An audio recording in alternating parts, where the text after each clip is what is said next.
Hello అండి, చిన్నపిల్లలు ఇష్టపడే హిప్పీని టేస్టీగా హెల్తీగా ఎలా తయారు చేయాలో చెప్తా. స్టవ్ ఆన్ చేసేసుకొని కడాయి పెట్టుకొని, కడాయి వేడయ్యాక దీంట్లో ఆయిల్ వేస్తున్నా.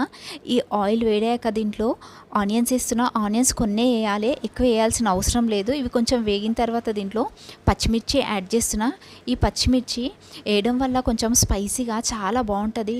ఇప్పుడు దీంట్లో కొంచెం పసుపు యాడ్ చేస్తున్నా. ఎక్కువ వేయాల్సిన అవసరం లేదు, జస్ట్ ఫర్ కలర్ గురించి చేస్తున్నా.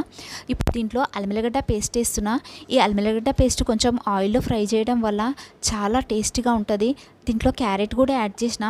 క్యారెట్ ఫస్టే ఫ్రై చేస్తున్నా, ఎందుకంటే క్యారెట్ తొందరగా ఉడకదు కాబట్టి. ఇందులో క్యాప్సికమ్, బీన్స్, క్యాబేజ్ అన్నీ యాడ్ చేస్తున్నా. ఇవి యాడ్ చేసి కొంచెం మిక్స్ చేసేసుకోవాలి.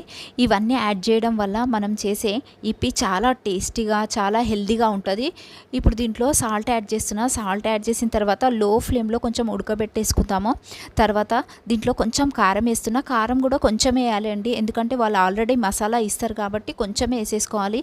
ఈ ఫ్రై అయిన తర్వాత ఇప్పుడు దీంట్లో టమాటా యాడ్ చేస్తున్నా.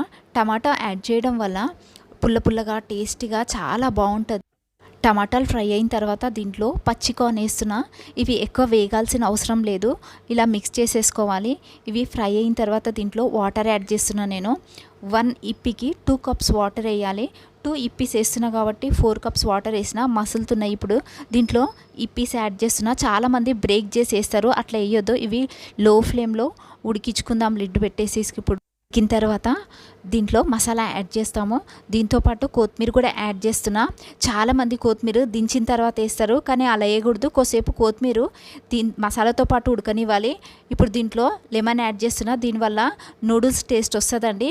నేను చేసిన ఈ రెసిపీ నచ్చితే లైక్ చేయండి, షేర్ చేయండి, సబ్స్క్రైబ్ చేయండి. Thank you.